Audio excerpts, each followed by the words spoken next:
It's going. And we don't know of anyone for sure that's going to be here that's not currently here. All right. Then we'll get started today with the Peloponnesian Wars. Last week we finished up the Sophists, so none of last week is really that crucial for what we're covering today, so I don't really need to recap, I think. Unless some of you had like questions from dialogues that you went and read or anything like that. You want to just go over all the Sophists from last week? All the Sophists. We did the big four. We did Protagoras, man is the measure of all things. Things that they are, and the things that are not, that they are not. Gorgeous, there's no such thing as objective reality. Even if there was, you couldn't know about it. Even if you couldn't tell anyone about it, so no sense talking about it. Then you had Prodicus. Prodicus was the one focused on how we use words, using the word with the right connotation. And then Thrasymachus was the one from the Republic. He's famous for might makes right is the way it's typically summarized. That position on justice. So those were the four that we went over. All right. So no other questions? Ready to jump into today's stuff? So did we have someone on the Peloponnesian Wars? It would have just been one of you two if it was. No. Okay, so just me today then. So far, we'll see how far we get. Probably get a good deal into Socrates. But first we'll do the Peloponnesian Wars. So Peloponnesian Wars is a series of two wars. We have the first Peloponnesian War from 460 to 445 BC, and then what's often referred to as just the Peloponnesian War, or the Great Peloponnesian War, which comes second.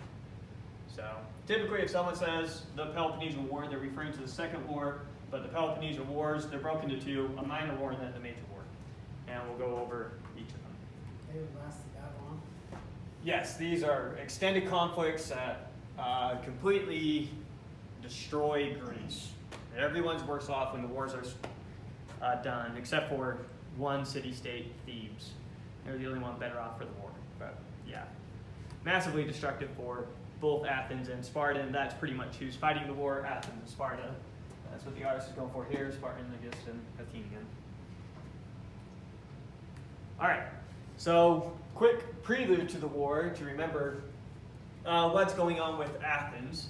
So we remember that in 478 BC, Sparta says we're done going on the offensive against the Persians. So 478 BC is when they finally drove Persia out of, we're talking about Greco-Persian Wars, sorry. Back to Greco-Persian Wars. So 478 is when they finally won the Battle of Plataea, and drove Persia out of that peninsula, the Greek peninsula. And so there was a conversation, should we continue the offensive against Persia, liberating all the Greek city-states that Persia's conquered, or should we call it good? Sparta says we're calling it good. Athens wants to continue the offensive. So Athens starts what's called the Dealion League with everyone who wants to continue the offensive, and they continue the offensive. And it's extremely successful, and as they expand, more and more cities join the Dealion League. Athens is seen as like the default head of the Dealion League. Remember that as you join the Dealion League, you were expected to do one of two things, either contribute ships or contribute funds, because a navy is extremely expensive.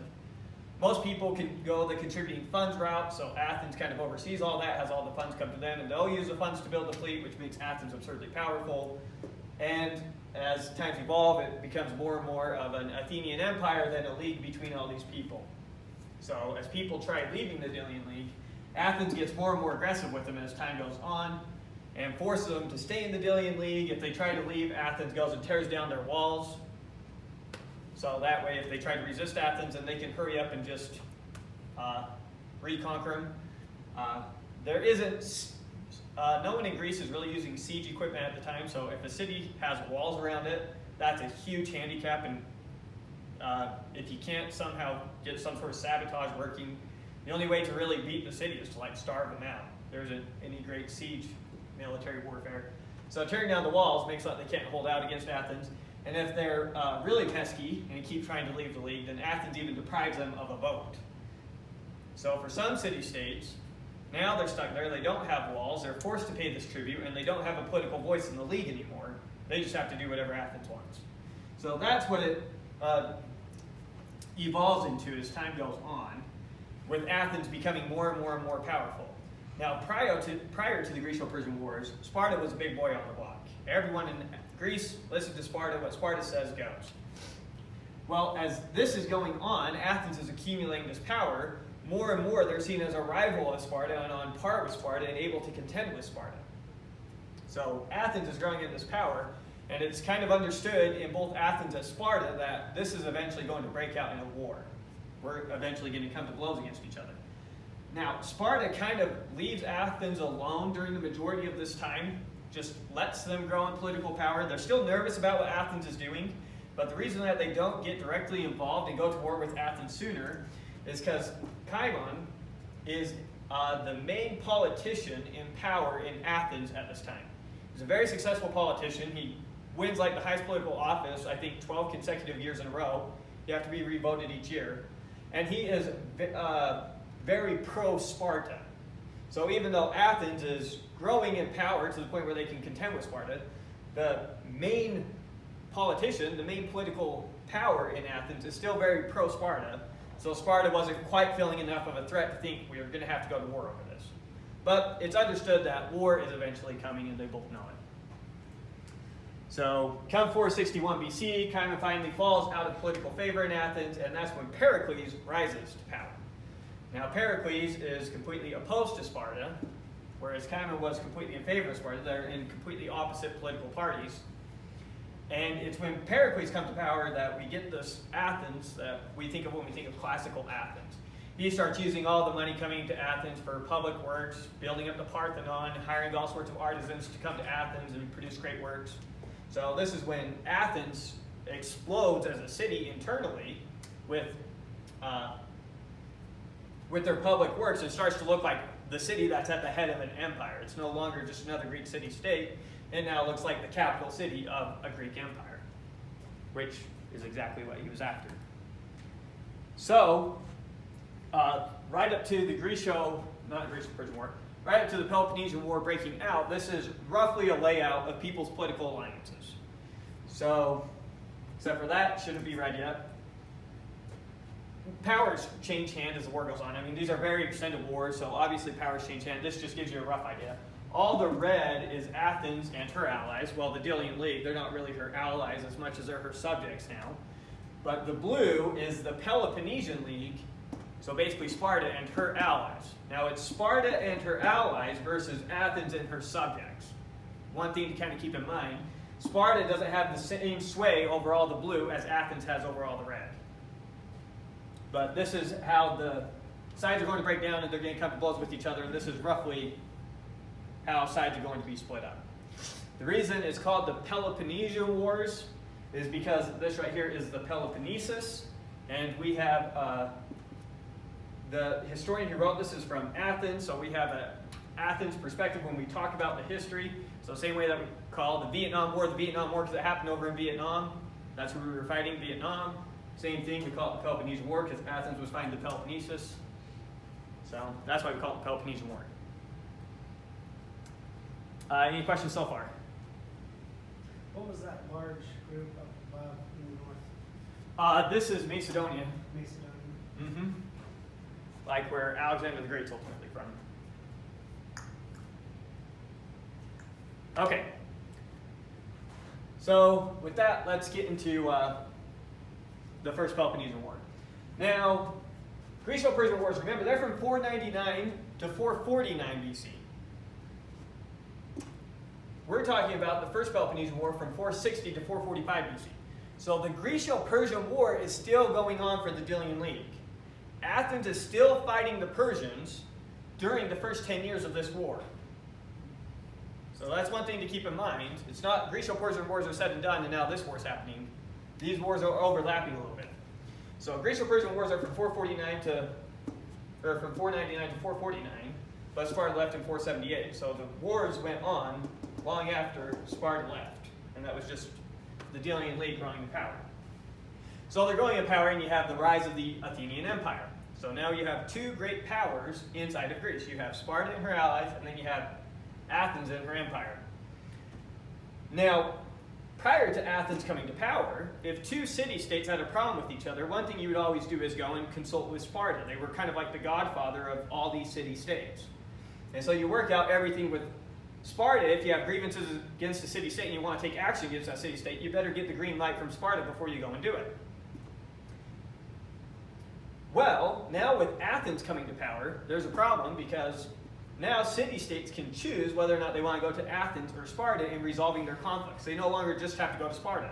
They can try Sparta, and if Sparta doesn't work, they can now go to Athens and see if Athens will help them. And you can see how that could easily lead to problems, which it does. So, the first problems break out. Should have found a more zoomed in map, sorry.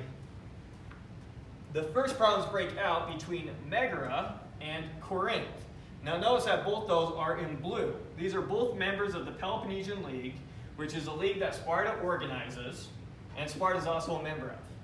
So Megara and Corinth get into whatever conflict they have with each other. Megara is the weaker power of the two between Megara and Corinth. So Megara pretty much knows that they're going to lose this conflict if they don't get help. So Megara goes to Sparta and says, hey, will you help us in this conflict against Corinth? Here's what they did, here's why you should help us. Sparta decides that they're going to stay out of the war, so Megara goes to Athens to get support. And Athens says, yes, we will support you. Now why is Athens going to say yes to this? Everyone in Athens and everyone in Sparta knows that war is inevitable. It's coming. It's on the horizon. And if they can get Megara, then they can set up a land defense right there, basically blocking Sparta in. Now what Athens has on the Peloponnesian League is they have a much stronger fleet. Where they're weaker is they have a much weaker land army. And so if they can block in Sparta's land army, then any upcoming war, Athens has a huge advantage. So if Megara ends up joining the Dealion League, then Athens now has a huge upper hand for the upcoming war with Sparta that everyone knows is inevitable. So that's Athens' rationale in getting involved in this conflict and why they support Megara in this fight. So you have a conflict between Megara and Corinth. Sparta stays out of it. Megara goes to Athens. Athens ends up go back to that map. Athens ends up supporting Megara, and they do that exact thing. They set up a defense right here. Well, what Sparta ends up doing is they catch Athens not really paying attention, and they're actually able to get their army across that water, even though Athens has their fleet there. They're able to sneak their army up. They come down into Athens, and they win a non-decisive victory. They win a small little victory, and then they just end up going home. Why does Sparta quickly just go home? Remember that Sparta is at the head of a huge number of slaves, the Helots. So you have little Sparta controls all of this. Why? Because there's tens of slaves to every Spartan. And so the Spartan army cannot be gone for too long, otherwise the Helots might revolt. And it's a common thing that the Helots do revolt. So Sparta always has to be on the worry of, you go out, you try to win a decisive victory, then you come home. You go out, try to win a decisive victory, come home. But they can't be out on these long campaigns for several years. They got to just win and come home. So that's why Sparta, they win an indecisive battle, but they just head back home on their merry way. Now Megara, after Athens helps them in their little conflict with Corinth, goes back to Sparta and goes back to the Peloponnesian League. So they kill all the Athenian officials in their city, and they say, nope, we're not part of your Dealion League anymore. We're back with Sparta in the Peloponnesian League. So Megara flicks back to Sparta, and Sparta just won some small indecisive victory. So from the Spartan perspective, things back to the way it was right before the war broke out. Athens, on the other hand, remember they are fighting the Greco-Persian War at this time still. The last thing that they tried doing in the Greco-Persian War is they tried to take Egypt. Egypt's super wealthy. If they could have taken Egypt, that's just a massive cash cow that would have supplied them for life with all the money that they needed. But they failed to take Egypt. So they suffered pretty big losses trying to take Egypt. On top of that, some revolts break out inside of Athens. So they have to put down revolts. They just lost against Egypt, and Sparta is kind of content with what they've done so far. So both of them are kind of ready to just call it peace. One more reason Athens wants to call it peace is because they are building walls to the Piraeus. Let me show you what I mean by that real quick. Here's Athens. Piraeus is the name of this little coastal town that they have. They're building these big, massive walls all the way down around their harbor back to Athens. What's their thought process in doing that? Their thought process in doing that is Sparta can never get past our walls. All our food is out here, sure. This is where all our farms are. But if we can bring all our people in and always have a connection to our harbor, we can ship in all the food we need. Sparta can never starve us out. So there's no such thing as sieging us into starvation, which is a common way that you win a siege if you can't get some sort of sabotage internally. So it basically, anytime Athens brings in their army, there's not much their army can do but stand outside the walls, burn the farms, but that's about it. So Athens is good, saying peace for now. Sparta is good, saying peace for now. So everyone's kind of content with, let's have peace for a bit. So this results in a 30-year peace treaty. It doesn't last 30 years, but that's what's written into the treaty is we'll have 30 years of peace. And what the treaty prohibits is anyone in the Dealion League attacking anyone in the Peloponnesian League. Now, anyone who's not in these leagues is completely fair game. If Sparta wants to try to conquer them, that's fine. If Athens wants to try to conquer them, that's fine. You just can't have anyone in the Dealion League fighting anyone in the Peloponnesian League for 30 years. That's what's required of it. And that's kind of the first Peloponnesian War. Any questions before we jump to the second one? So that lasted that long? Yeah, it was 15 years. All that happened was that little town. Yeah, it was a fairly uneventful war. Good? Okay, so now we'll move on to the second Peloponnesian War. And this one gets started in a completely convoluted way. So first we'll start by talking about the Samian War. Now we've already mentioned this one briefly in the past. So Samos is one of those Ionian islands that's part of the Dealion League. They come under the Athenian Empire. The island of Samos, the same place that who was from? Pythagoras, Samos, and Miletus of Samos. You might remember Miletus. So the island of Samos revolts against Athens. Athens goes and reconquers them, resubjects them, and that's called the Samian War. Miletus fought in that war against Athens. That was like one of the only historical tidbits we knew about him. But the important thing about this war is while this Samian War is going on, the Peloponnesian League, Peloponnesian League, all the Sparta and her allies are debating, is this the time to go to war with Athens? Because the island of Samos is pretty powerful. If they're revolting against Athens, maybe we can just support the revolt, come at it two fronts, and start the war against Athens. Now Corinth, city up here, Corinth, ends up convincing the Sparta, I'm just going to say Sparta from here on out. Corinth ends up convincing Sparta and her allies not to do this, saying, no, we shouldn't get involved in this revolt. This is something going on internally. Let's stay out of it. Well, Athens does not show them a similar favor with what's about to come up. And I'm going to need a bigger map to make this one make sense, because this one is just a mess of what happens. Okay, so Athens, they reconquer Samos. Where is it? Samos. That revolt's over, done. They got it back in the empire. Well, what happens clear up here in Epidamus, a city way up there in the middle of nowhere, is they undergo a revolution. One government overthrowing another government. Okay? So two sides want two different governments. The losing side goes down here to Cyrus, I think is the name of the city. Not Cyrus. Corsica. No, Corcyra. There we go. Corcyra. So the losing side ends up going down to Corcyra and saying, hey, will you help us take the city? Corcyra says, sure. Corinth, which is a part of the Peloponnesian League, So once Epidamnus learns that Corcyra is coming after him, they now need help because they know that they're going to lose. They end up enlisting Corinth to help them. So now, this, by the way, this is colored red. They were not part of the Dealion League at the time. Sorry.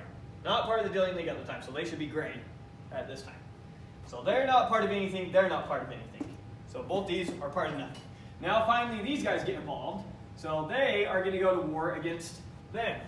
Corinth is going to war against Corcyra. Now, it's important to note that when you're looking at fleets, Athens has the best fleet, Corinth has the second best fleet, Corcyra has the third best fleet. Okay? So, Corcyra knew that they could take Epidamnus, but now Corinth knows that they can take Corcyra. So Corcyra now needs help. Who are they going to go to? Well, you used to have to go to Sparta, but what are the odds that Sparta is going to help them against Corinth? Not good. So they go to Athens. And they get Athens to help them in their fight against Corinth. Why did Athens agree to do that? Why did Athens agree to that? Remember, Athens just built those long walls to protect them against Sparta. And the only way that those long walls are worth it to them is if they can maintain a stronger fleet than the Peloponnesian League. Right? So what Corcyra tells Athens is, hey, if Corinth is victorious against us and they get our fleet, then our fleet combined with Corinth's fleet can now contend with yours. And so if they beat us, you're now in trouble. And those long walls you just built become pretty useless. So Athens can't risk the Peloponnesian League getting a fleet as powerful as theirs. So that's why they agreed to do this. So, while these two are not technically fighting each other, Athens is supporting Corcyra, Corinth is supporting Epidamnus in this battle against each other. So even though they're not technically fighting each other, they're just supporting opposite sides of the conflict, Corinth goes to Athens and says, hey, will you please stay out of this war? I know that technically it's not against the treaty, but if you support the war, your ships are going to be fighting our ships, which violates the spirit of the treaty. This is what we were trying to avoid. And furthermore, Corinth is the one that convinced the Peloponnesian League not to get involved in the revolt over in Samos. Why is Corinth contending in the war? What convinced them to? Corinth and Corcyra are old enemies. Corcyra was actually a colony of Corinth that as soon as they got there, they immediately opposed each other. So, strong hatred between these two, which is why Epidamnus knew that they could get Corinth to help them against Corcyra. So, that's why Corinth got involved, and then Athens is getting involved to stop Corinth from getting too powerful of a navy. So, that's how, so they end up supporting their different sides. Athens, along with Corcyra, are able to beat Corinth, and Corcyra joins the Dealion League. And so Athens' fleet just got stronger. And now Corinth is furious. And so are a lot of people in the Peloponnesian League. Because they just agreed not to get involved in a revolt, and then Athens went and did this, which even though technically it wasn't against the treaty, it definitely violated the spirit of the treaty. So they thought, two could play this game, we could violate the spirit of the treaty too. So what do? They start telling Athens cities to revolt against Athens. They start telling members of the Dealion League to revolt against Athens and we'll support you with troops. Well, technically they can't send their army to support a city-state against Athens. That would be violating the treaty. But what they can do is tell their citizens that they are welcome as private citizens to go and fight as mercenaries for these other city-states. That way, it's not the city sending the army over. It's an individual, a private citizen. He's a free man. He can go to whatever city he wants. He can offer himself as a mercenary. That's perfectly legal. There's nothing wrong with that. And so, thousands of Corinthian citizens decide to go as private citizens to join city-states and help them revolt against Athens. Once again, technically, they didn't violate any of the rules, but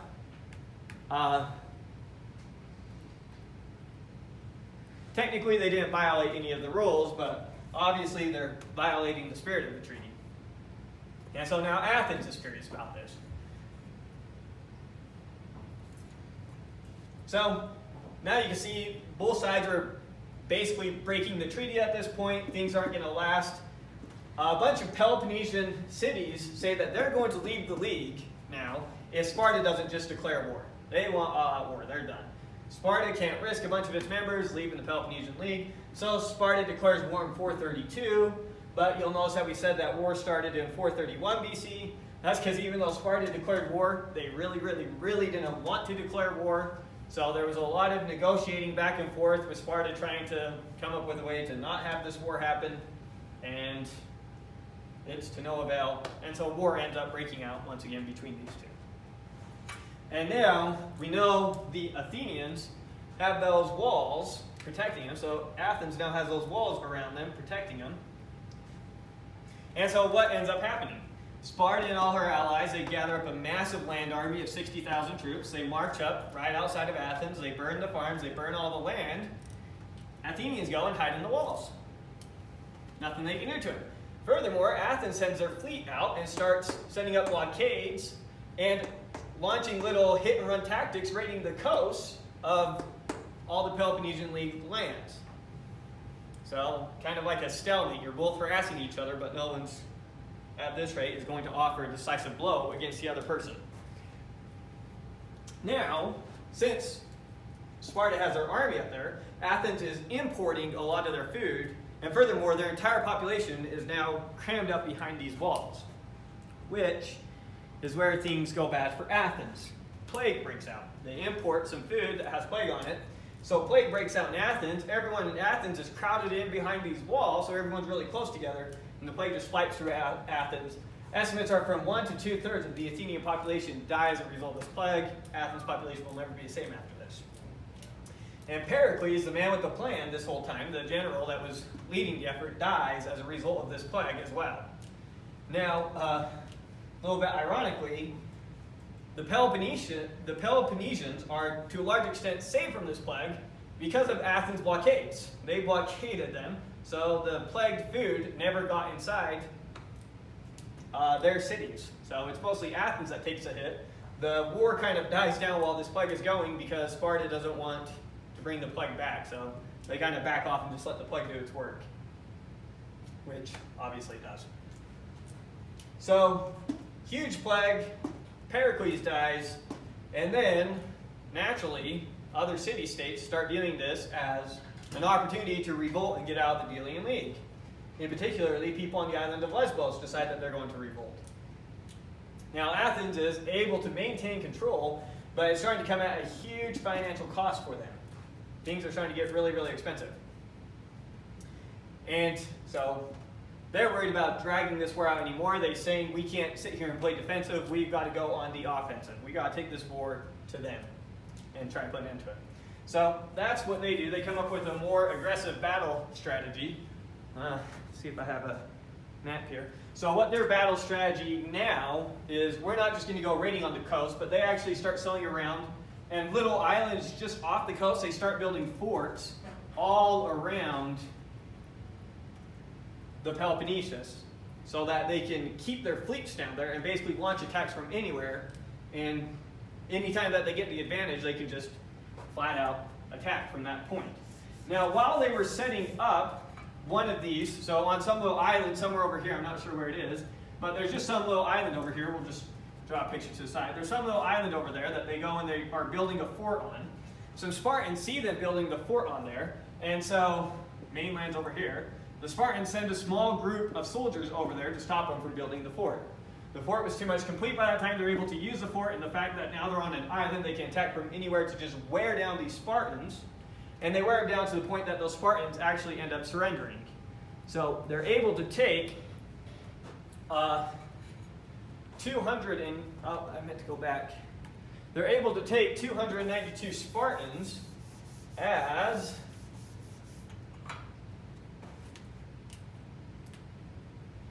right there. They're able to take 292 Spartans as prisoners. And now this was mind-blowing. Up till now, Spartan surrendering wasn't a thing. This was the first time in a major battle that Spartans surrendered.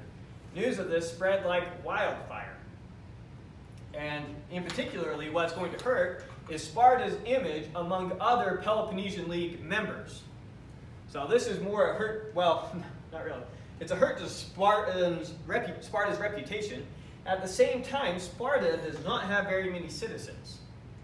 Sparta has way fewer citizens than Athens does. They have a very difficult program to even produce a citizen to begin with, so it's hard to replace those 292 citizens. They cannot afford that.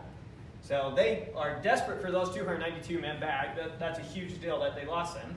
And at the same time, Athens also was able to destroy a good amount of the Spartan fleet that they had in another side battle that was happening over by where they were building those forts. So things looking really bad for Sparta.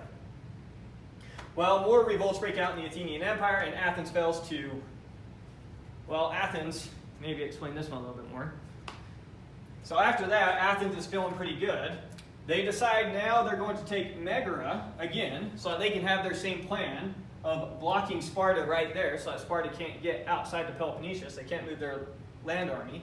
And then they also want to take the fight to Thebes, who's basically the head of Boeotia, which is this land right here. They want to get Boeotia. And that way, Sparta can't do what they did last time, which is sneak a fleet across to hurry up and get their army over there, and then bring their army down in. So they're trying to really bottle Sparta up. So they have a plan to start with two much smaller cities and work their way through. It's supposed to be two simultaneous attacks. They thought it was really clever. They completely fell in their attempts, and they're easily repelled. So Athens makes two attempts, and both of them turn out terrible for Athens. So Athens wasn't really able to make any headway. Sparta lost their fleet, and now they have 292 soldiers that they desperately want back. And so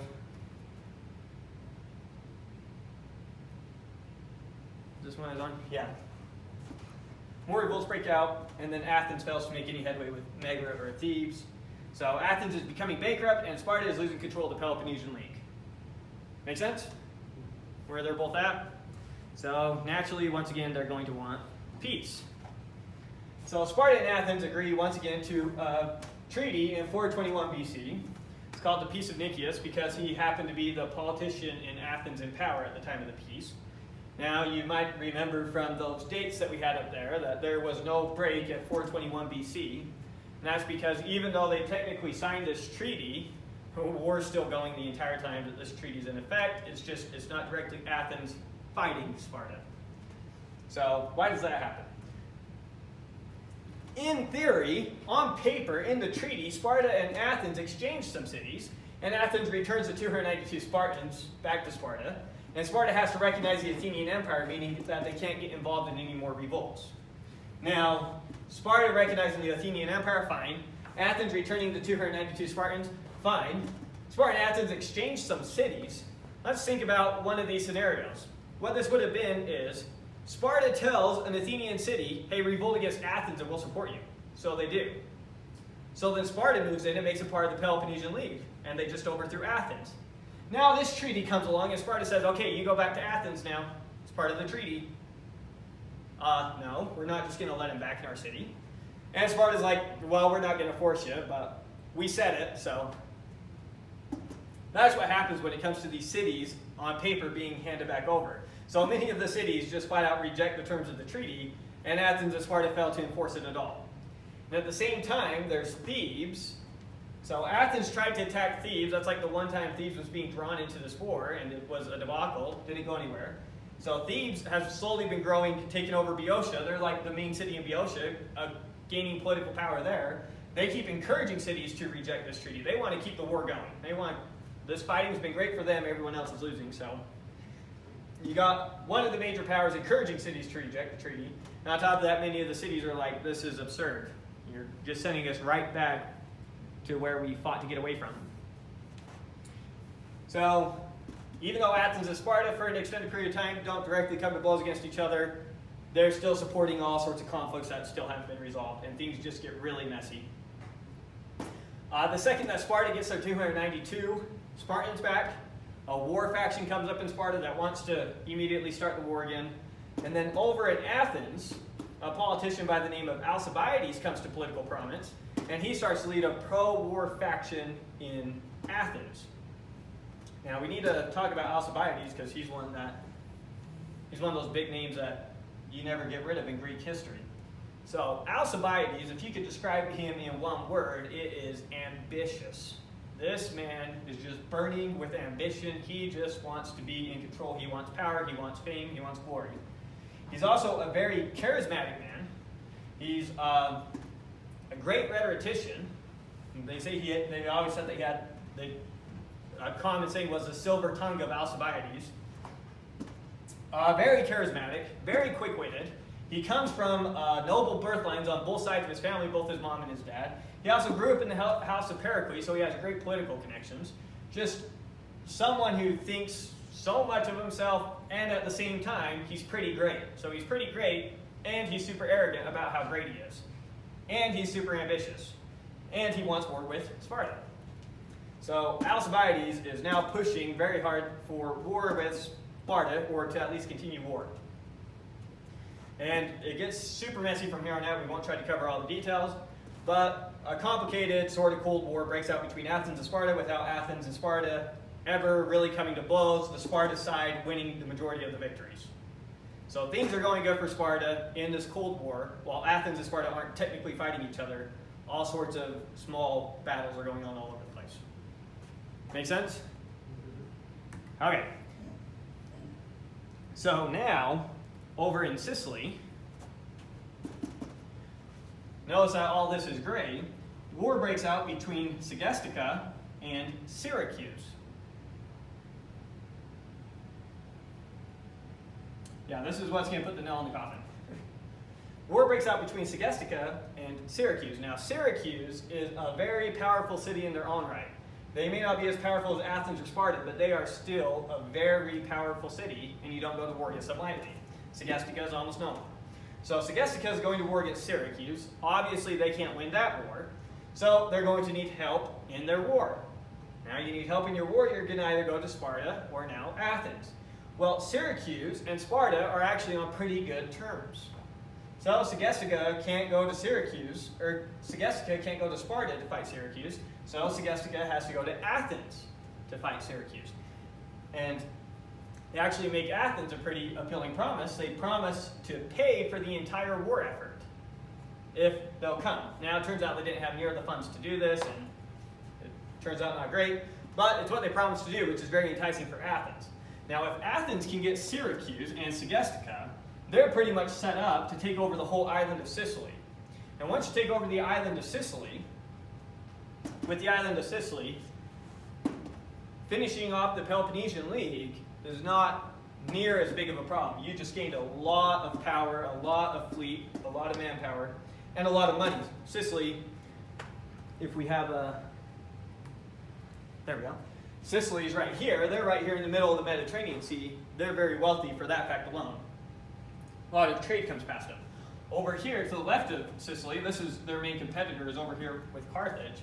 There's booming trade going on over here, creating the Carthaginian Empire. So far the Greeks have just been on the east side of the Mediterranean. There's still a ton of money to be made over here. So what Athens is thinking is, if we can get Syracuse, oh my wow, taking out the Peloponnesian League, that would be no problem. But furthermore, we can now move to taking out Carthage's empire, and we can set up a Mediterranean empire. That's their ambition now.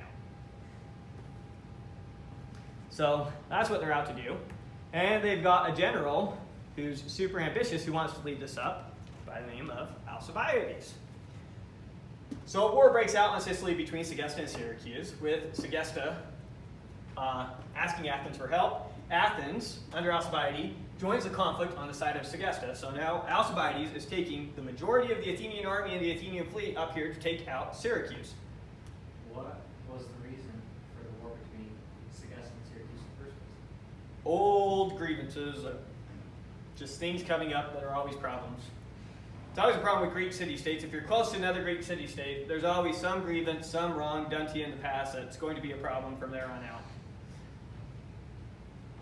So, I don't know what the particular one was in this case, but I'm sure you can find it out pretty quick, because there's also always been conflicts on Sicily fighting with Carthage for trade in the area. And those are called the Sicilian Wars, and you can read about those, but I'm sure it's a fallout from that.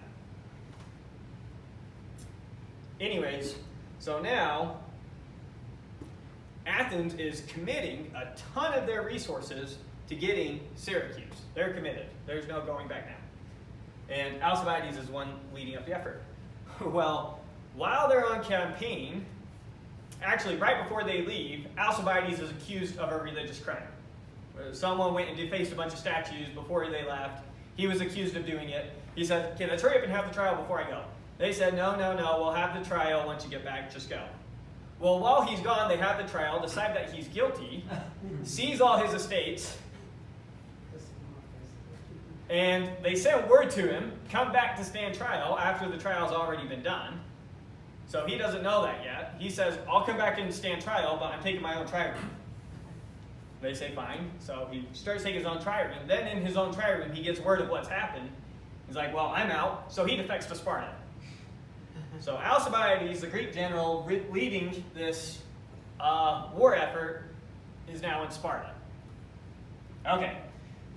The general that replaces Alcibiades is someone who was opposed to this plan to begin with. Now, if this plan is going to work, they have to hurry up, act fast, take Syracuse by surprise. They do not have time for Syracuse to set up their defenses, get behind their walls, and have several years of siege warfare. They just don't have time for that. Well, as soon as the other general who replaces Alcibiades gets over there, first thing he does is tries negotiating peace, like they don't even have to start this fighting, which just gives Syracuse time to start putting up their defenses. So, huge mistake right out the door. No chance of this being successful. Well, when Alcibiades goes to Sparta, first off, once again, he's a quick-witted, charismatic man. He works his way up and to get political sway over the kings and those people in high places, and he tells them, here's Athens' plan. They're going to take Syracuse. Once they take Syracuse, they're going to take all of Sicily. Once they take all of Sicily, they're coming for you. You got to get over there on the side of Syracuse to beat Athens. So Sparta heeds his warning. Sparta goes, joins the war on the side of Syracuse. Athens fails to take Syracuse. It's a huge debacle. They lose almost their entire fleet. They lose almost their entire army. It's just destroys Athens. So nothing good comes out of that for Athens. Something great comes out of that for Sparta. So for Sparta, now they have Syracuse as an ally. And Syracuse has the one thing Sparta needs, a fleet. Remember, Corinth had a fleet, but they already lost that fighting over here. Well, now Syracuse is joining them, and Syracuse has the one thing that Sparta needs, a fleet. So now they have Syracuse fleet that they can start using to fight against Athens.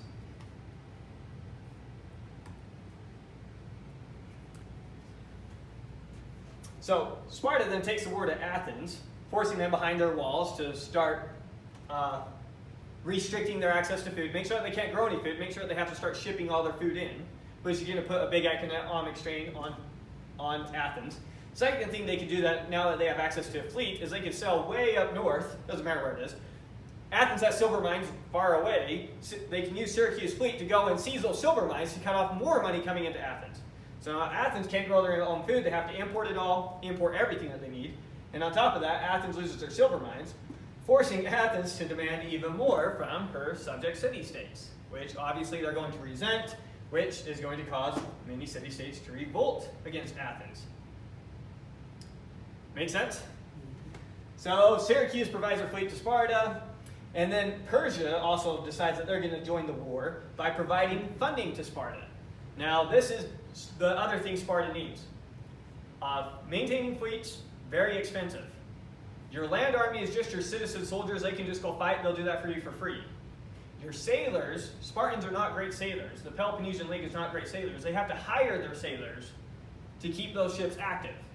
So they also desperately need money. It's not enough that they have the ships. So Persia offering to join by providing funding to Sparta. Once this happens, Sparta now has everything that they need to really just drive home a victory. Now it just so happens that Athens kept in reserve 100 ships and 10,000 talents just in case their whole army got destroyed, which it did. So now they're falling back on their puny 100-ship fleet. Well, that's decent size, but not what they had before. And their 10,000 talents to pay for the people to run the ships to continue their war effort. Now, more about Alcibiades. Okay. Alcibiades, back in Sparta, remember he just convinced the Spartans to get involved and help Syracuse. Well, he had an affair with one of the king's wives, So then Sparta put a death sentence on him as well. So now both Athens and Sparta have a death sentence on Alcibiades. And if you can't be with the Athenians and you can't be with the Spartans, you better go with the Persians. So he runs off to the Persians. And once again, using his charisma and his quick wit and everything else, he's able to get to the point where he has an ear of a satrap. And he kind of puts on this show with the Athenians that he has a lot of influence with the Persians, and with the Persians that he has a lot of influence with the Athenians. Not the Athenians, but the Greeks in general. So he's kind of putting on this show on both sides, trying to figure out a way to get back into Athens. So he's trying to find a way to get Athens to let the death charges against him go and let him come back to Athens. That's what he's after here. So the Persians decide that they're going to pay the Spartans, give the Spartans money that they need. He convinces them to, slow down, consider things, just causes them essentially to drag their feet so that they don't give the Spartans the money too fast to kind of drag things out, because he's trying to get back in with Athens. At the same time, Athens right now is a democracy. He supports a plan to overthrow the democracy and put an oligarchy into place. An oligarchy is where a few wealthy people rule instead of all the people. So he's also supporting to put an oligarchy in place. That way the oligarchy can forgive him, bring him home, and he can come back to Athens. So that's what Alcibiades is after. So that's what happens. Athens does become an oligarchy. They're able to overthrow and an oligarchy comes into power. But the Athenian army happened to be out putting a revolt down in Samos at the time. When they get word of this, they say, no, we are the army for the democratic people in Athens, not for the oligarchy. We don't recognize the oligarchy. We won't fight for you. And a government without an army isn't a very powerful government. Well, the oligarchy is kind of dragging their feet on calling Alcibiades back. So Alcibiades goes to the democratic side and convinces them to elect him as general of their army, and he leads their army. So, huh? Sounds pretty clever. He's just doing whatever next thing he's got to do to get what he wants.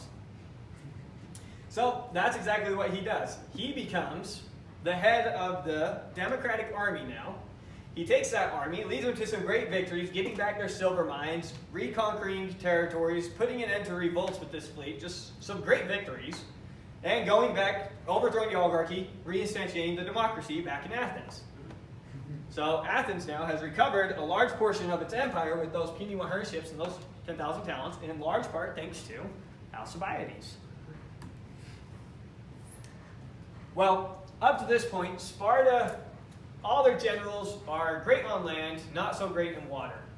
Finally, Sparta gets a general, Lysander, who's great in naval battles, and on top of that, he has a very great relationship with the local Persian satrap, so he can help get Persian funds a lot faster. So Sparta now has a fleet from Syracuse. They now have a competent general when it comes to managing a fleet, Lysander, and now they have funding from Persia, so now they're ready to start moving. And Lysander wins a relatively small victory against Athens, and at the same time Alcibiades falls out of Athenian favor. The only reason that Lysander winning a small victory is important is right after he won the victory, a storm hits. Since a storm hits, Athens is unable to save the survivors and bury the dead. Now there's 8 generals in charge who make the call, we're just going to go. We're not going to try gathering up the survivors, and we're not going to try gathering up the dead because a huge storm's coming in. It's going to cost us a ton of our fleet. So they're taken back to Athens, and now they have to stand trial for what they did, because you can't just leave dead bodies in the battlefield, and you can't just leave survivors. So now they have to stand trial for this. And the assembly is infuriated that they did this, because naturally it's their friends, cousins, relatives that were left out there. So the assembly is infuriated, and they want to hurry up and try all 8 generals really quick and just put them to death. And the way that they wanted to go about it turned out to be illegal. And it just so happened that the one time Socrates ever held a political office in Athens, he's holding a political office that can say no to them. So Socrates happens to be holding the political office. The assembly is really angry with him, threatening him, saying, let us do this, and he says no. Well, they find a loophole that enables them to do it anyways, and they end up killing the 8 generals? Well, they only killed 6 of them, 2 escaped and run off. But now Athens just got rid of their 8 top generals. And they suffered a minor defeat. Well, now, Lysander is a far superior general to any general that they have left. He might have a slightly weaker fleet, but he also has great funding. So all that together, next time Athens and Sparta come head-to-head with their fleets, Lysander demolishes him, puts an end to the remainder of the Athenian fleet. Now that Athens doesn't have a fleet, they can no longer supply themselves with food. So now Sparta can take their fleet, they can blockade the Athenian port, they don't need to break down, they don't need to get inside the walls now. So they have the army on the outside, so Athens can't grow food. Then they have the fleet blocking the port, so Athens can't import food. So they just starve Athens out from that point onwards. And eventually there's nothing Athens can do, and so finally Athens surrenders in 404 BC. Which brings an end to the Peloponnesian Wars. Any questions so far before we talk a little bit about the fallout? Seems like Athens could, if they had just not been dumb inside of their own city, it would have been fine. Right. They made a lot of mistakes inside of their own city that wasn't even against Sparta. They instantly regretted this, and their attempt at establishing an oligarchy turned out to backfire completely. But yeah, this is one of the criticisms that Plato has against the democracy is it's very unstable. I mean, for Alcibiades, for example, he wanted to stand trial then and there. They wouldn't let him. As soon as he was gone, they decided he should die. What would have happened if they would have just let him be or did the trial ahead of time? So a lot of politicking going on. When Sparta ends up taking Athens, naturally everyone in the Peloponnesian League wants to see Athens burned to the ground, all the population sold into slavery. They want Athens off the map. They're infuriated because they've been warring for 60 years. Sparta actually was pretty nice to Athens. They just tear down the walls, they overthrow the democracy, and they put in power 30 tyrants. And they're called the 30 tyrants. Socrates will make reference to them later. Anyways, who these 30 tyrants are local Athenians. They're people from Athens that are just of noble birth, high birth. They're the aristocratic families. So they pick 30 of them and put them in power and give them power over the city to now control the city. So Athens is now under the 30 tyrants. That doesn't last long, and within a year, those 30 tyrants are overthrown and Athens becomes a democracy again. But still don't have their walls. And Athens is almost, they're not a political power from this point forward, really. So when is it that Athens gets burned to the ground? Was that forever ago? Persia burned Athens to the That's ground. useless. Because, yeah, Athens, in the Ionian Revolt, they burned the local capital, the capital of that local governorship, I don't know what you want to call it, Sadris, is the name of the city. They burned it to the ground. So Persia says Athens will burn to the ground for that. So that's why they burned it to the ground. Okay, so Athens, they, on the world stage, politically, they're almost nothing from here on out. Sparta now has won the war. Finally, the Peloponnesian League won the war. Now, all through this war, Sparta has been telling these Greek city-states, we are here to liberate you from the tyranny of the Athenian Empire. That's what we're here to do. And so they had a bunch of support this entire time. That's why there were so many revolts against Athens all throughout this war. It's because Sparta is coming down on the side of, we are here to free you from Athens. As soon as Sparta wins this war, they keep the entire Athenian Empire in place. They keep collecting all the money that Athens was collecting. The only difference is now it's all coming to Sparta. And now Sparta wants to build up a nice, big, powerful fleet. And they're going to use the money to fund them to have their nice, big, powerful fleet. And so now Sparta went very quickly from the most loved city-state in all of Greece to the most hated city-state in all of Greece. Even worse, so all of Athens' allies now hate Sparta because Sparta is keeping the empire in place. Even worse than that, they keep everything for themselves. Not even their local Peloponnesian allies are given any of the war booty. So the whole Peloponnesian League fights, everyone suffers. No one suffered more than Corinth. They took the biggest beating in the whole war. And yet, Sparta takes all of the tribute for themselves that this starts generating. And so they set up a Spartan Empire, which lasts for a little bit, but naturally you can see why that's not going to last long, and everyone's going to hate them, and everyone's going to turn against them. And the whole time that all of Greece is killing each other and everyone's getting weaker, the only major power that was consistently getting stronger was Thebes. Thebes was the only one better off than everyone else after all this. I guess you could say Sparta's better off.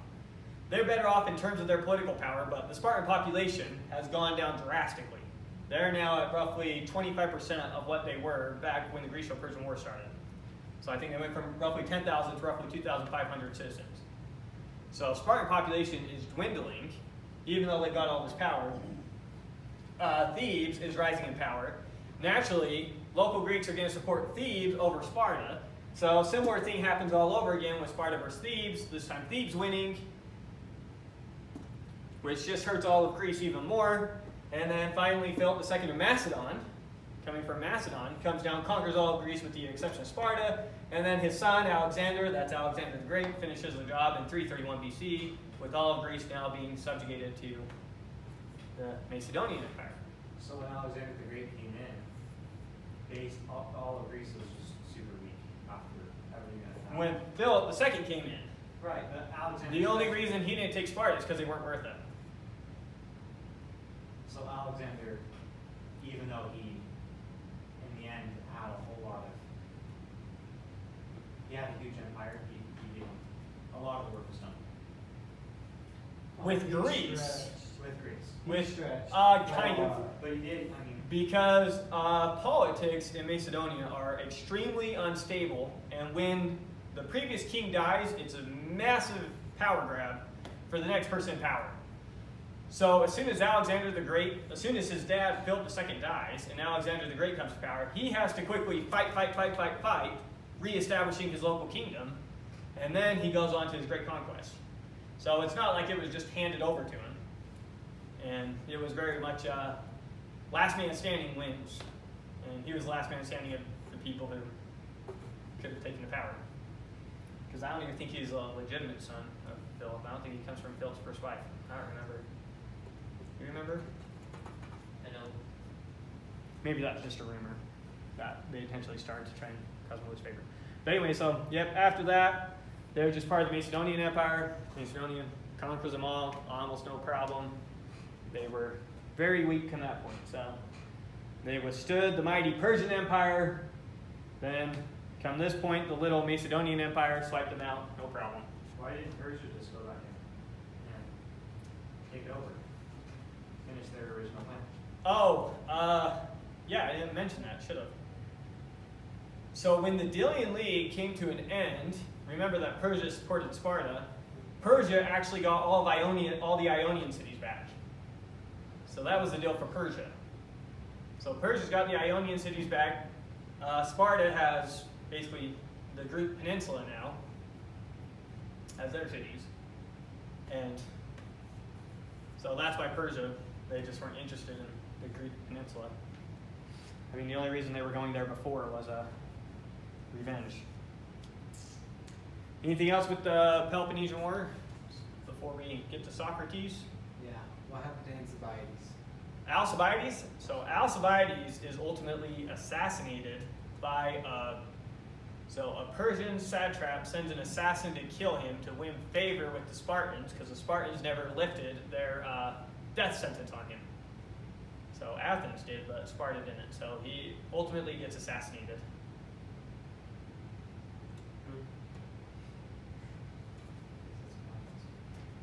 Yeah, when you play all sides of a war, you're probably going to die. Yeah. Anything else? Does Persia ever become another powerhouse?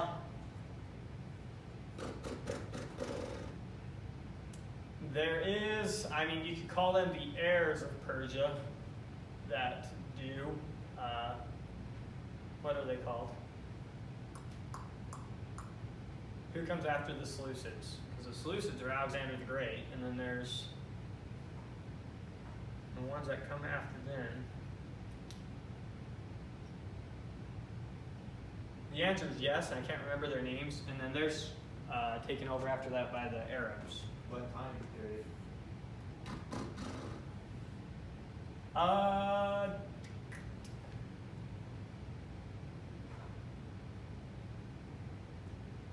It's definitely AD.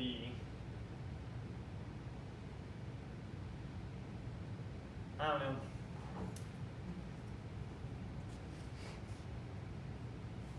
Yeah, I'm not sure. I feel like it's on the tip of my tongue. Yeah, I don't know. Any other questions? While you're all just looking that up, I guess.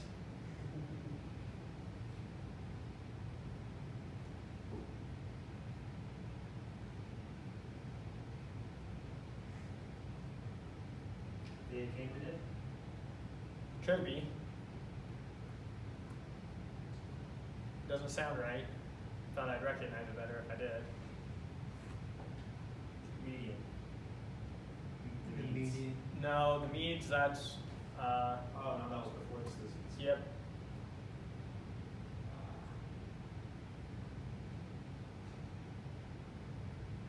Mongolian.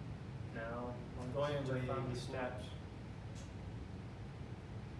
Sasania? Yes, the Sassanids. Sassanian? How do you say that? Sassanian? Is it Sasanian or Sassanian? Call them the Sassanids. Yes, the Sassanids, I think. Anyways, anything else? Good for me. Good for you. All right. Then we'll go on to now Socrates. Socrates, 470 to 399 BC, lived through all the stuff we just talked about. So, Socrates, born in Athens, 470 BC, he lived through Athens' political prominence as well as the Peloponnesian War. So, he saw Athens from its great glorious heights all the way to its demise. Yeah. And he knew a lot of the great intellectuals that we've talked about prior to this, Parmenides, Zeno, Protagoras, Gorgias, talked to all the sophists. He took particular interest in Anaxagoras. Remember, Anaxagoras was in Athens as well, came over with the Persians. The thing that he loved so much about Anaxagoras, remember what Anaxagoras was famous for introducing to philosophy? Everything isn't everything. No, that was his point that we kind of chuckle at, but he had a little better one. He introduced nous into philosophy, the concept of mind into philosophy. It's no longer this physical entity along with everything else. It's mind, something separate as mind. So he introduces mind to philosophy. Now he just introduces it as this great creating mind that puts things in motion. So Socrates was a little bit disappointed with how he only used mind for the grand scale things, but didn't talk about mind when it came to day-to-day human activity. But nonetheless, Anaxagoras is one that he took particular interest in. Socrates, he served in the Athenian military during the Peloponnesian War, so he fought in 3 major battles. And outside of that, he's never left Athens. He's always lived right there in Athens. If you count the Piraeus as part of Athens, he would go down to the coastal city. But outside of that, spent all his time right there. He was very patriotic, loved Athens, thought it was the greatest city on earth, and was very proud to be a citizen of Athens. Now, he spent the majority of his life examining pretenders to wisdom and accumulating followers, and we already probably have a bit of a notion how he would do this. He'd go find some person that had some pretense to knowledge, and he'd examine them, asking questions, leading them to contradictions, showing them, see, you didn't have the knowledge that you thought you did. And what would happen, how he would accumulate followers, is the sons of wealthy men didn't really have huge demands on their time, so they would go around the city looking for entertainment. They noticed this guy Socrates, who made these supposedly wise men look like fools, and they enjoyed very much watching him do that. So you would have the sons of wealthy men go watch Socrates just demolish some guy who was supposed to be wise, and then they'd go off and try to imitate him doing it to other wise men.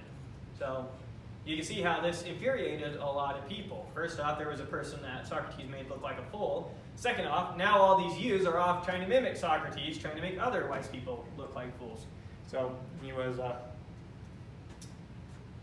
bit of an annoyance for them. He married Xanthippe late in life, had 3 sons. By the time he dies, I think only one of his sons is over the age of 18. The other two are under 18. So had his kids later in life, got married later in life. He was ultimately sentenced to death by Athens and executed in 399 BC, living 71 years.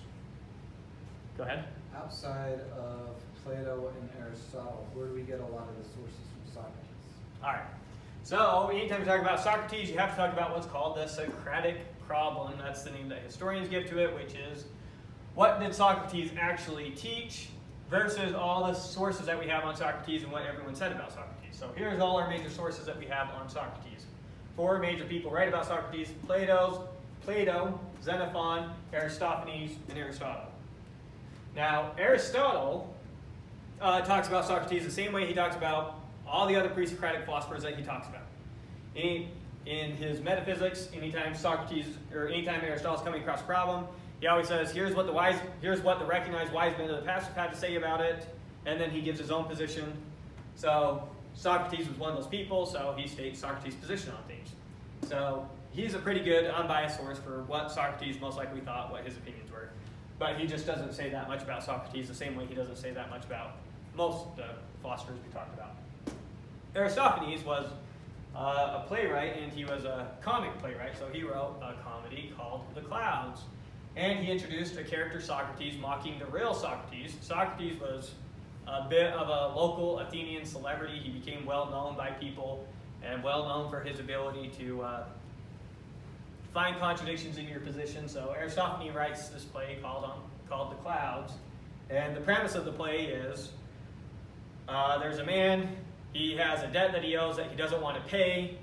So he ends up hiring Socrates to teach him how to trick the assembly into thinking he doesn't owe them money. He doesn't really owe them money. So trying to hire Socrates to get him to get out of trouble. It's all comedy, none of it's serious. But nonetheless, the fact that Aristophanes used Socrates in his play, it was well known that Socrates was considered a wise man by the public, and that he could convince anyone of anything. Is kind of the public persona there. Xenophon and Plato, these were 2 rich sons of rich men who would go around following Socrates, listening to him demolish his opponents in arguments. Xenophon presents a picture of Socrates as though he's just this perfect, very kind man who no one could ever dislike for any reason ever. You would just love him no matter what. And then Plato, we accept in his early dialogues as giving a much more real representation of Plato as someone who was a bit irritating in how he come after you with his questions, but nonetheless still a pretty straightforward, good, honest man. And so it's typically accepted that Plato's early dialogues are the best historical representation of how Socrates was, outside of the little bit we get from Aristotle. Does that answer your question? Go ahead. Which ones were his early dialogues? So there's what are called the Socratic dialogues, and they're the dialogues that Socrates never makes a definitive claim in. He's just always questioning, and showing how that leads to contradictions. So the Protagoras would be an example of that. The Republic would not be an example of that. Because the Republic, he goes off expounding on all his own theories. So for a work like that, at that point it's considered that now you're reading straight up Plato's philosophy, and he's just using Socrates as a mouthpiece. And as for Plato's later works, he even drops Socrates as a mouthpiece and starts using experts for that particular thing as a mouthpiece. So there's an evolution in his works. Early works are Socratic dialogues where Socrates isn't really stating anything positive, he just keeps showing problems. Then his middle dialogues, which is where he's using Socrates as a mouthpiece to present his philosophy. And his later dialogues where Socrates is present in the conversation, but now he's using other people as mouthpiece to present his own positions. Any other question on those? How did Socrates make his money? How did he live? He was I wouldn't call it a mason, but close, basically a mason. He worked with stone. So that's what he did early on, but he slowly lived a life more and more of poverty as time went on, as he spent more and more of his life examining people who were pretenders to wisdom, making him more and more impoverished. Now, the thing he had going for him is a lot of wealthy people really, really liked him. So while he caused a lot of animosity towards him, he also created a lot of love towards him. There were a lot of people who saw the way that he would ask his questions and examine people that they thought was admirable, and so wealthy people would want him to come to their household and spend time talking with his sons. They thought he was a great influence. So he had a lot of wealthy friends as well as a lot of wealthy enemies. So while he lived a life of poverty, he didn't really, if push ever came to shove, he had tons of wealthy friends he could have fought back on if he needed to. Although I'm not sure that that ever actually happened. But his early career was as a mason, basically. Anything else? Was Aristotle living during the same time as Socrates? No. That's what I thought. No, Plato is still a young man during the entire life of Socrates. So I think Plato is like mid-20s, maybe he gets to his late 20s by the time Socrates dies, and Plato is pretty old by the time Aristotle comes along.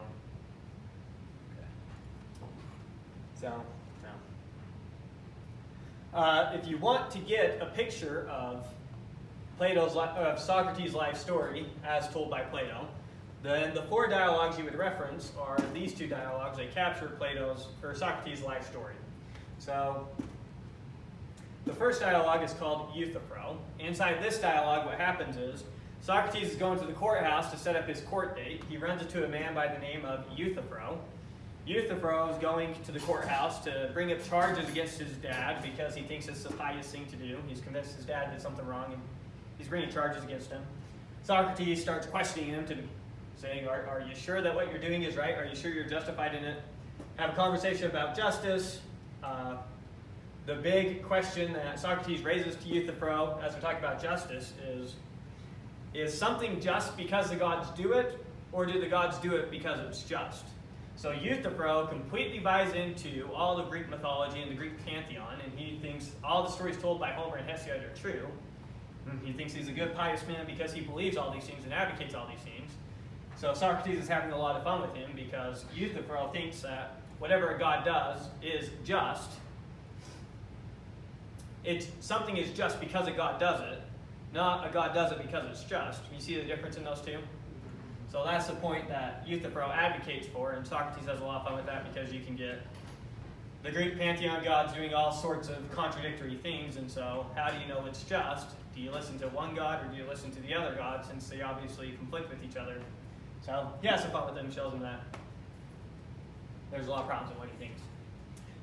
So that's him setting up the court date. Then you have the apology, which is the actual trial of Plato. This is the only one that I'm aware of that Plato actually says that he was there. So Plato was actually at the trial of Socrates, so Plato actually heard Socrates' apology. Most of these dialogues, Plato never claims he's there. The apology, he claims he was actually there, which is something that could have easily been contested by contemporaries if he was making it up. So most people think that Plato was actually there.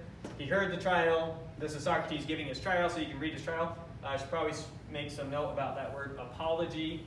You were told as a kid, go apologize to your brother, go apologize to your sister, and what that was intended to mean was admit your guilt and say you're sorry. That is not what apology means. If you go back far enough, your apology is your defense. When you apologize, you state your defense. So this is Socrates giving his defense. He's not saying sorry, he's not admitting guilt. He's saying, I'm not sorry, what I did was right. He's giving his defense of his actions. Well, spoiler alert, he's found guilty, sentenced to death.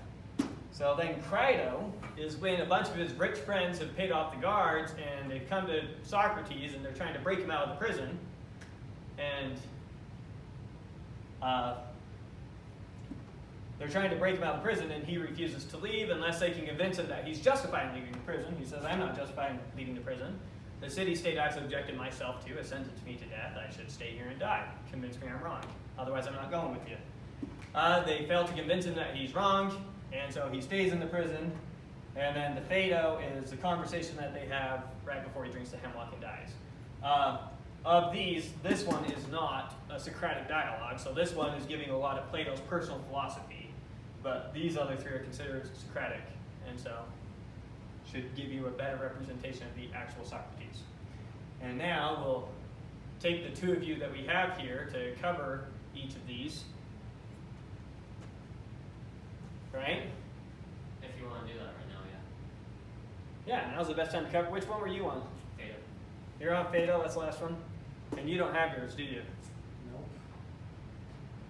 Okay, never mind. We'll keep going for now. We'll do the Phaedo at the end of the Apology. So of these, the only one I'm going to do a real dive into is the Apology. I think that one captures Socrates the best out of all of them. So that's one we'll do a bit of a deep dive into. But those were the four dialogues that capture his life the best if you want to get a feel for how Socrates was. Some more general facts about Socrates. He's considered the father of Western philosophy. In a lot of history of philosophy classes, if you were to go take it, they most likely start with Socrates and continue from there, rather than all the past people that we did prior to Socrates. So, considered the father of Western philosophy, brought a strong focus, strong emphasis in philosophy on ethics, as opposed to how the universe is. Rather than focusing on physics and the way our universe works, he focused on what a man ought and ought not to do. He thought it was kind of absurd to go and learn everything you can about the universe before you know how you ought to conduct your own life. He says, learn how you ought to conduct your own life, then worry about these other things. So he brings that focus on ethics to philosophy, which sets a tone that Plato and Aristotle somewhat follow. Famous for the Socratic method of questioning and answering. You sit there and question someone about their positions, ideas, opinions, and you show them how there's contradictions in their thinking to make them rethink their position. So it's a way of helping people clarify their thinking. That's what he does in all the early dialogues. It's what's called the Socratic method. He just keeps questioning. He never states something positively. He just says, so you think this? Yes. And you also think this? Yes. And you also think this? Yes. Because now they start to see, oh, and that contradicts what you started with. So what do you really think? That type of thing. Now he is completely opposed to the skeptics. Remember, the sophists are skeptics. They believe that there's no such thing as nature. Everything is by convention. There's no objective truth. There's no objective morality. There's no objective beauty. There's just human convention. So Socrates is deeply opposed to the skeptics. He believes in objective and absolute good, objective and absolute truth, objective and absolute beauty. Through his life, he thought life should be spent in pursuit of the good, the true, and the beautiful. If you were to ask Socrates what is philosophy, he'd probably give you something to the extent of it's knowledge of the good, the true, and the beautiful. That's what philosophy is. Or wisdom, sorry. If you ask him what's wisdom, wisdom is knowledge of the good, the true, and the beautiful, and then philosophy is the love of wisdom, so the love of these things. He seems to be a follower of the Orphic religion in outline, but not in particulars. So he definitely believes in a God. He believes in afterlife, the immortality of the soul. Remember, in the Orphic religion, they kind of put Apollo, an emphasis on Apollo over the other gods. There's language in Socrates where sometimes he talks about the gods, and then there's language where he also talks about the God with a capital G. So some people go so far as to argue that he was a monotheist and that he really just believed in one God. Other people say, no, the God is him talking about Apollo somehow superior to the other deities. So while there's deities, there's also the God. But outside of those, so he definitely believes in a God, a powerful God. He definitely believes in the immortality of the soul and the perfection of the soul through the obtaining of virtue. He definitely believes in a judgment after this life, so live your life well now, or you're going to be punished in the life to come.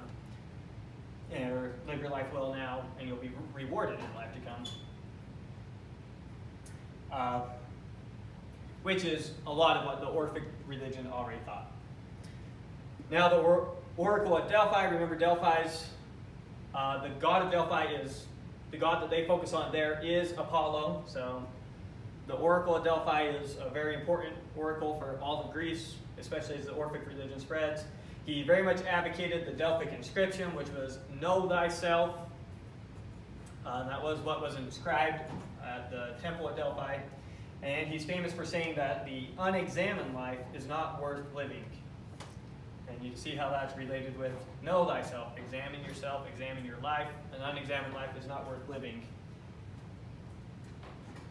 Now, what he did that was so crucial for philosophy is he demonstrated the need for definition.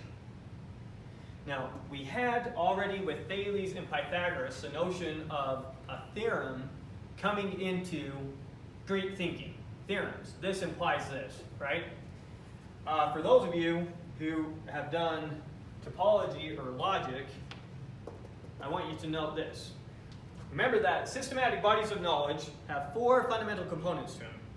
They have their axioms, their undefined terms, their theorems, and their definitions.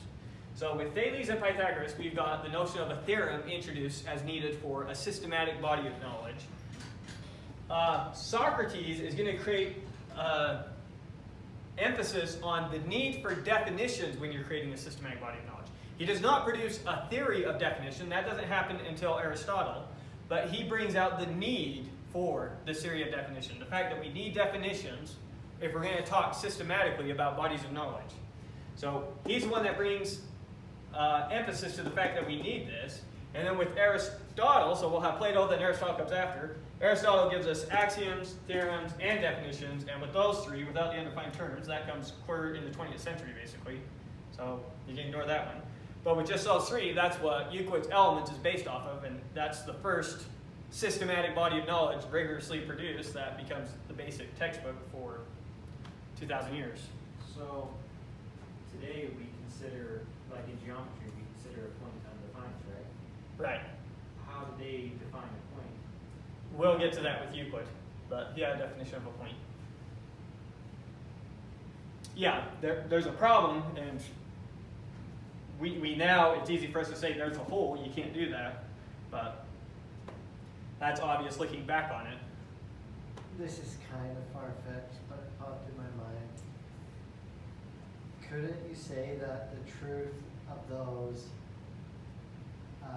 systematic, what were you calling them? A systematic body of knowledge. The truth of those systematic body of knowledge is subject to undefined terms and axioms, and not really objective? No, because a body of knowledge never says, a systematic body of knowledge never says the axioms are true. Now, Euclid's going to make that mistake. He's going to say that the axioms are true. That's going to be a mistake. Modern notions, no, we never say that the axioms are true. We say that the tautological implications of the axioms are true. Right. We never say all men are mortal. We never say Socrates is a man. We say if Socrates is a man and if all men are mortal, then Socrates is mortal. We say that the implication is true. We didn't say the premises is true. We didn't say the conclusion is true. We said the fact that the premises imply the conclusion is what is true for sure. No question about it. To the extent you know that anything's true, you know that implication is true. And that subtle shift in thinking took a lot of time to develop. Because for a long, long time, people are going to keep assuming that the axioms are true, rather than just looking at the whole implication, which is one of the holes in Euclid's Elements. Now, you can get a long ways assuming it's true. Euclid's Elements, every theorem that Euclid proved, we still accept as a true theorem today. We just have a slightly tweaked notion of it. So even through the development of calculus, there was not really undefined terms, it was... Correct. Yep. So calculus didn't get a rigorous footing until much later. Okay, anything else?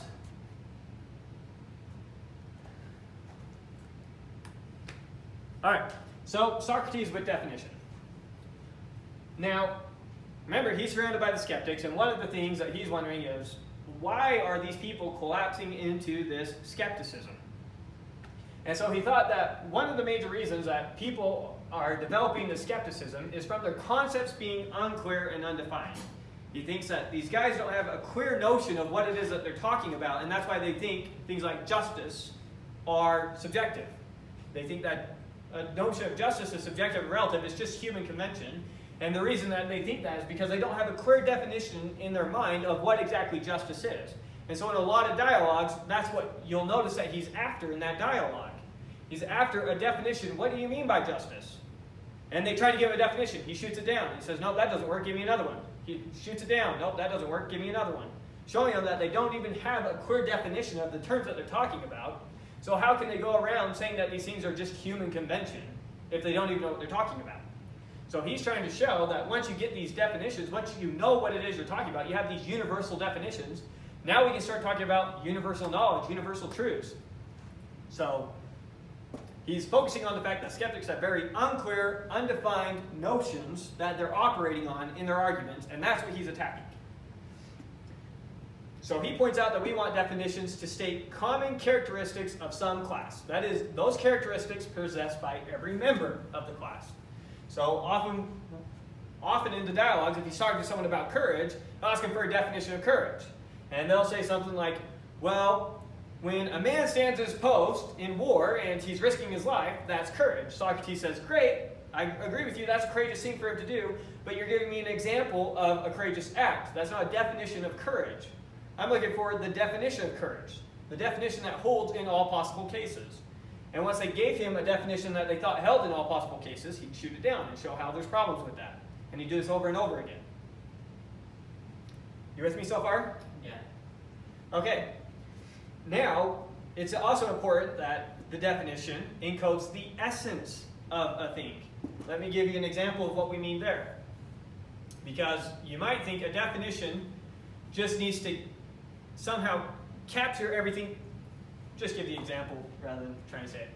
So let's say I tried to give a definition of a man. This was actually used as a definition of a man as a featherless biped.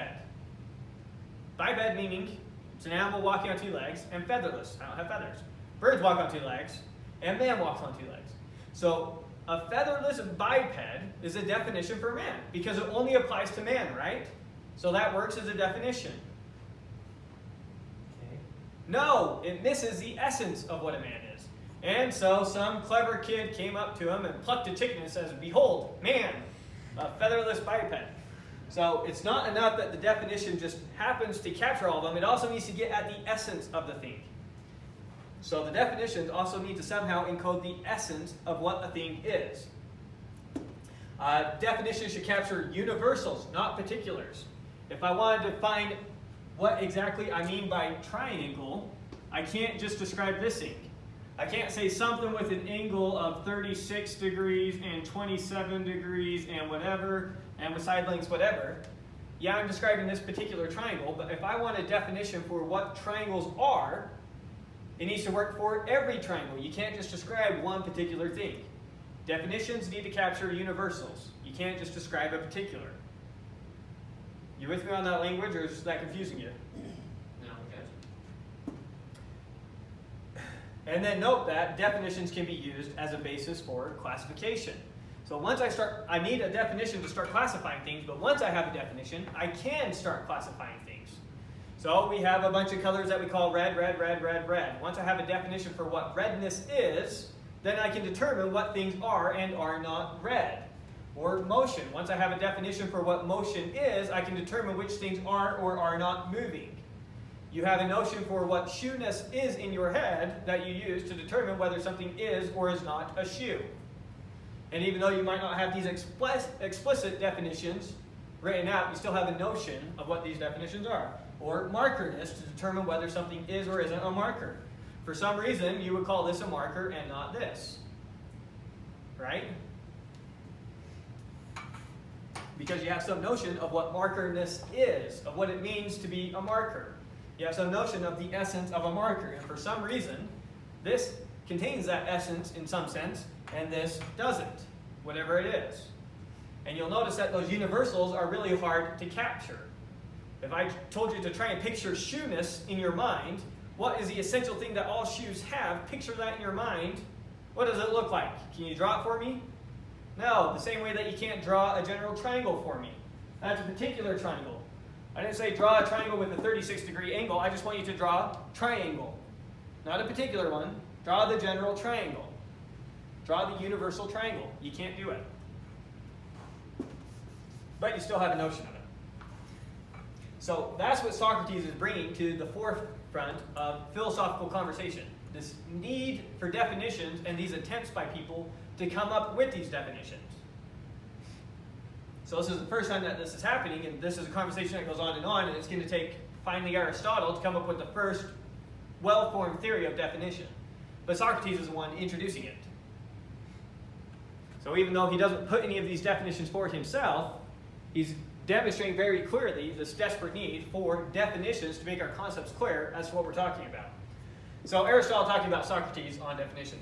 Socrates, however, was busying himself about ethical matters and neglecting the world of nature as a whole, but seeking the universal in these ethical matters, and fixed thought for the first time on definitions.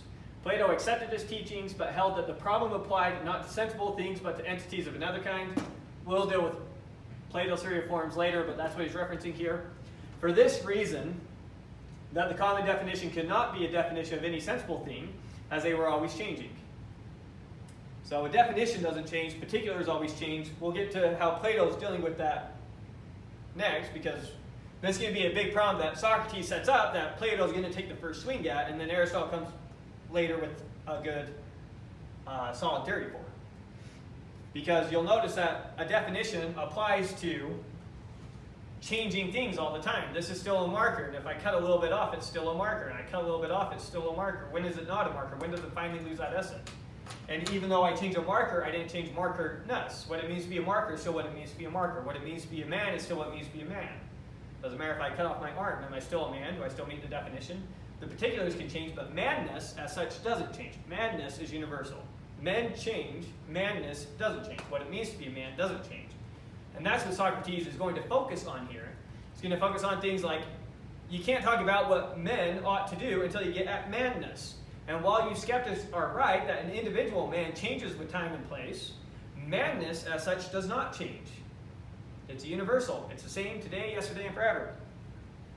That's how he's going to be coming at this. So Socrates established that human knowledge was largely based in universals, not universe. That's supposed to be universals. And then note that almost every noun is a universal with the exception of proper nouns where you talk about a particular person. Table is a universal. Is this a table or is this not a table? Chair is a universal. Is this a chair or is this not a chair? So all our knowledge about things is knowledge about universals for the most part, with the exception of some knowledge about particulars. Socrates believed that what made man distinct from animals was his ability to comprehend universals. So this is going to work up to Aristotle's ultimate definition that man is a rational animal. That's his definition for man. And we'll see why he used those exact verbiage to get at what man was. But it's going to be underlying what Socrates already believed, that what separates man from animals was his ability to grasp and comprehend these universals. You might be able to teach a dog to recognize a particular triangle of this and that, but you can't teach a dog triangle-ness. You can't teach him what it means to be a triangle in general. I can't teach a dog the definition of a triangle and have him comprehend triangles from there on out. I can only get them to recognize particular triangles. With universals, then, we can argue for universal truths, universal morality, and universal beauty. So once we have these universal definitions set in stone, and they are what they are, you can see how that's going to help them set up a foundation, start arguing for universal knowledge. No more of this relative subjective stuff. It's going to be objective and absolute, just like the definitions. What we're talking about is objective and absolute, therefore what we can know about it is objective and absolute. So you can see how he's doing a lot to set the way for Plato and Aristotle, because it would be really hard for Plato and Aristotle to do what they did if they didn't believe that was possible to have objective and absolute knowledge. How do you expect your students to improve upon the work that you give them if they don't believe that they can know anything? I mean, it's a self-defeating school of thought. It's no wonder the skeptics don't really go anywhere. And why Socrates sets up what we call the golden age of philosophy in Athens. So even though Athens' political prominence rise and falls, their prominence as the intellectual center of the world is just about to blossom with Plato. Some anecdotes about him to give you a sense of his life. Socrates getting caught up in thought. So one of the anecdotes about him is there he was out on campaign, and they were camped at a particular location for a few days, so they had a few days to spare. Anyways, Socrates was there in camp, and he got thinking about something, so he was just standing there in camp, lost in thought, thinking. People called to him, tried to just have a conversation with him. He completely ignored it, just kept thinking about whatever he was thinking about. And some people that weren't from the area but had heard about Socrates wanted to see how long he'd stand there thinking about this. So the story goes that he stood there all day. They camped out by him all night to watch him all night to see if he'd stand there all night thinking about it. And he did, until the next morning when the sun came out. He offered a prayer to God and went on his way. So when he started thinking about something, he'd stand there and he'd think about it until he was done thinking about it, unless there was something really pressing to stop him from doing so. So there's one little anecdote about him to give you a sense of him.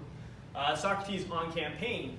A lot of the wealthier soldiers, this is a story told by Alcibiades. Should we cover these in a different order? So we already talked about Alcibiades some. We'll talk about Alcibiades and we'll come back to Socrates on campaign. So Socrates and Alcibiades.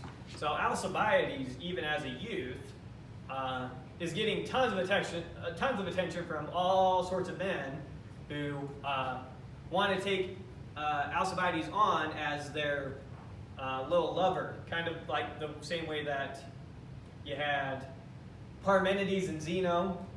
There's like this tutor relationship that comes with it as well. It's like an older man mentoring a younger man. And so Alcibiades was getting a lot of attention this way because he was a bright, charming youth, whatever. And Socrates took a liking to him and noticed him early on. And there's a dialogue called the Alcibiades, which is supposed to capture Socrates talking to Alcibiades. Anyways, Alcibiades ended up really liking Socrates, trying to seduce Socrates. Didn't really work out for him, but he tells that story. He's a very blunt kind of guy, so he tells the story of how he tried seducing Socrates and how it failed. He tells stories about how there he would be planning his great ambitious plans, and then in a moment he'd be talking with Socrates, and Socrates would make him think that he should give up all his plans and that he's neglecting the most important thing, analyzing himself and his own character. And that's how he felt when he was talking to Socrates, but as soon as Socrates was going his way, he couldn't think why he thought that was so important, and he'd go back to his great ambitious plans. So they had a somewhat close relationship early on. Seems like they had a falling out. One of the reasons that Socrates is accused of corrupting youth is because Alcibiades was all over the place, and so you can see how they could use that against him. Anyways, Alcibiades now, talking about one of the times that they were on war during the Peloponnesian Wars, he's talking about Socrates, and he says, Socrates was resented by all the soldiers around him because there they were whenever it was cold and we had to march. They'd have all their clothes on, all their feet wound up really well, trying to stay as warm as they can, marching on. And there we go, Socrates, not even wearing shoes, marching along ahead of them, marching better than anyone. And he was a bit older during those campaigns, so Alcibiades talks about how he even outmarched him, Alcibiades, who was a great fit youth. And so a lot of good things to say about Socrates and his physical endurance. Another anecdote about Socrates is he hardly ever drank, but when he did drink, he'd drink you under the table. No one ever saw him drunk. So he could drink a lot of alcohol. It didn't really affect him, apparently. His build is supposed to be shorter and more stocky, so that probably helped in some way. He's supposed to have a really ugly face as well. And then Socrates in politics, he got caught up in politics 2 times. We already mentioned one of the stories, where he was overseeing the trial of the 8, and he refused to let the trial go forward as they were trying to do it because it was illegal. The other time he talks about politics is when the 30 tyrants come to power that Sparta put in place. Now these 30 tyrants were Athenians. So they were people that knew Socrates. They knew all the local Athenians. And when these 30 tyrants come to power, what they do is they start issuing commands that they know will be seen as unjust or illegal, and telling prominent people to carry out these commands or they were going to kill them, to try and boost their own, what's the word I'm looking for? Self-importance? Not really self-importance, but Status? Their status, yeah. Particular word I'm looking for. legitimacy, to make them seem more legitimate as the leaders of Athens. Even these prominent people are carrying out their orders. So they gathered up 4 people, one of them being Socrates, and told him, go bring us this particular guy so that we can kill him. The 3 went to go do it. Socrates refused and went home, thinking that this is going to cost me my life. But fortunately for him, the 30 tyrants were shortly overthrown. They didn't last long, and so his life was spared once again, mixed up in politics. Any questions about any of those?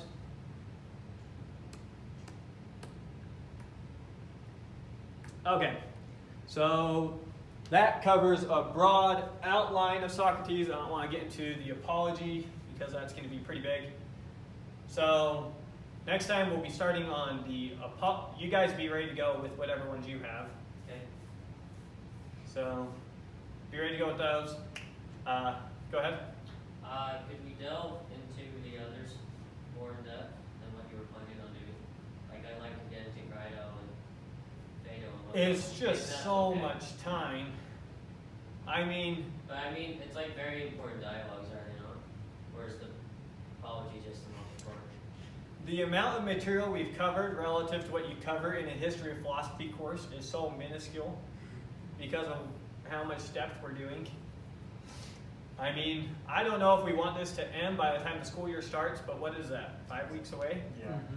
It's like a month. The school year? Yeah, Isn't it like 7? I doubt it's that much. We're in August. September, second weekend. Yeah, It's 7. If they start the 3rd week again. Yeah, I believe they're getting playing those. But 6, since we don't have tonight, right? Mhm. Oh, Yeah. that's right. So we have 6 more. We still got to do 1 on Socrates. We're going to have to do at least 2 on Plato. We're going to have to at least do 2 on Aristotle. Alexander. We Alexander. still have Alexander the Great. Then we have. We might get Euclid, and And that's not even to Rome. that's not even to Rome. We didn't even get to Dude, history is something. the Epicureans, the Stoics, the... If you want to get to like medieval, Yeah, I want to get to Thomas Aquinas. That is.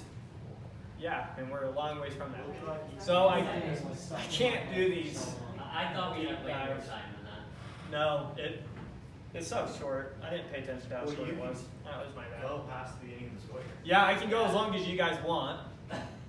That's true. I mean, I'm going to be doing a night class no matter But what. it's like, what do we want to dedicate this to? You're going to be Christmas? doing. I'll do a night class no matter what, so it's just a matter of if this is a night class or if there's something else that we want to do. I just Maybe. don't know if you'll be burned out with this and Sure. want to go to something else. He says trig. I know there was a lot of push for linear algebra. I would love to do trig and calculus You're gonna and be, physics. yeah, all you're gonna be that'd doing be calculus, they need trig anyway. Well, I'll do whatever people want to do. So we can keep going with this for as long as you guys want. I mean, we can blow through all the way to modern thoughts. I don't care how far we go. It's just a matter of what you guys want to do. It's just typically what I've done. People were pretty done with it come the end of the summer. I don't know. Just preliminarily, what are your guys' feelings? Are you going to want to do this after the school year starts, or are you going to want to stop? I'd like to keep going. This is actually really. I'm with keeping going. You keep going. What are you thinking, Abby? Are we going to see you next week? Yeah. Oh, wow. Okay. Yeah? No? I No don't know thoughts? yet. No thoughts? I think covering, You wanted to go to trig, right? yeah, well, I think covering Greece, and by the time you get done with that, it's really good. It's a good stopping point because I don't know if I want to keep going for another 4 months. Yeah, we would be. Like, I would keep going, but for 4 months. We would basically be finishing Greece come the start of the school year, and we'd be moving into the Roman era. And then you have another 1,000 years to cover. Yeah. But we don't have anyone as big as Aristotle and Plato to cover until Aquinas, which is way down there. So, what you thinking? You want to keep doing I'll it? play it by ear. You'll play by ear? I'm kind of there. If we keep going with it, I mean, I'll keep coming. Yeah, if we really want to keep going with it, I'm down. But if we want to stop, I'm I would down. also be fine with switching because I